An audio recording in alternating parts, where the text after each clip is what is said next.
শুভ সকাল বলবো কি অশুভ সকাল বলবো ঠিক বুঝে উঠতে পারছি না, কিন্তু যাই হোক বিপদ উতরে গেছে, মানে শুভ সকাল। ভীষণ বড় একটা বিপদের মধ্যে থেকে কালকে আমরা বেঁচেছি। তো কালকে তোমাদেরকে একটা ভিডিও পোস্ট করেছিলাম যে আমরা পুজোয় গেছিলাম, তো আমার বর গেছিলো ভাড়ায় বোট নিয়ে। তো আসার সময় আর কি বোট নদীর চরে ভেসে গেছিলো, আর কি বেঁধে গেছিলো। তো প্রায় আর কি ডুবে যাওয়ার মতো এরকমই একটা সিচুয়েশানের মধ্যে থেকে ফিরে এসেছে, মানে ভীষণ ক্রিটিক্যাল কন্ডিশনের মধ্যে থেকে।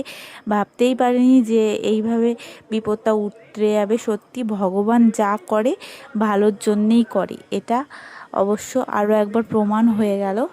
কারণ কিছুদিন আগেই আমাদের আরও একটা বোট মানে আর কি ভেসে গেছিলো টোটালি। তো সেটা যা হোক করে উদ্ধার হতে না হতেই আবার এরম একটা বড় বিপদ। তো দেখো আজকে রেডি হচ্ছি, তার কারণ একটু পুজো দিতে যাব, গঙ্গা পুজো, মানে যেইখানে আর কি আমাদের বোটটা ওই রকম প্রবলেমের মধ্যে থেকে উতরে এসেছে সেইখানেই আর কি পুজো দিতে যাব। তার জন্য দেখো ফুল তুলে নিচ্ছি, ফুল টুল তোলা হয়ে গেলে বোটে উঠে পড়েছি।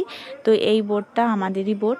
তো দেখো এখানে মেশিন ক্লিন করে নিচ্ছে আমার বর একটু, কারণ আজকে যেহেতু পুজো দেবে ভালো করে ডিপ ক্লিন করছে আর কি।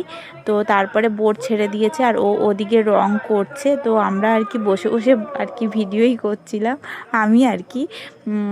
তো তারপরে দেখো এখানেই আমরা চলে এসেছি, ঠিক এই জায়গাটা দেখো, মানে জায়গাটা কিন্তু সুন্দর, গাছ টাছ ভর্তি আছে আর দারুণ। তারপরে দেখো পুজোর জিনিসপত্র নিয়ে আমি নিচে নেমে যাচ্ছিলাম, আর অনেকটাই নিচু ছিল দেখতেই পাচ্ছ, আর নদীতে কি পরিমাণে ঢেউ হচ্ছে দেখো। আর এটা কিন্তু ভীষণ বড় নদী, এপার থেকে ওপার টোটালি দেখা যায় না। আমি তোমাদেরকে কিছুক্ষণ পরে দেখাবো, তো তার আগে পুজোটা করে নিই। তো দেখো পুজোর যে সমস্ত জোগাড়পত্র আমার শাশুড়ি করে নিচ্ছিল, টুকটাক যেগুলো লাগছিল সেগুলো আমি হাতে হাতে করে দিচ্ছিলাম। এত সময় যদি বিপদটা ঠিকঠাক করে না উতরাতো তাহলে হয়তো আজকের এই সময় ঘরে কান্নাকাটি পড়ে যেত। তো এটা একটা হওয়ারই বিষয় ছিল। তারপরে দেখো পুজো আর কি, মানে আমরা নিজেরাই দিচ্ছিলাম, কোনো ব্রাহ্মণ ট্রাহ্মণ না, মানে নর্মালি যে ঘরে আর কি ভোগ সন্ধ্যা দেয় সেই রকমভাবেই আর কি একটা ছোটোখাটো পুজো আর কি দিয়ে। তো দেখো এখানে পুজো দেওয়া কমপ্লিট হয়ে গেছে, আর এই দেখো নদীর এপার থেকে টোটালি ওপার দেখা যায় না, কতটা ঢেউ। আর এই যে জায়গাটা আছে এটা চিমটে মণিপুর এই জায়গাটার নাম। তো এইখানে যে নদী আছে এই যে দেখতে পাচ্ছ, এগুলো কিন্তু টোটালি ভেঙে ভেঙে এরকম অবস্থা।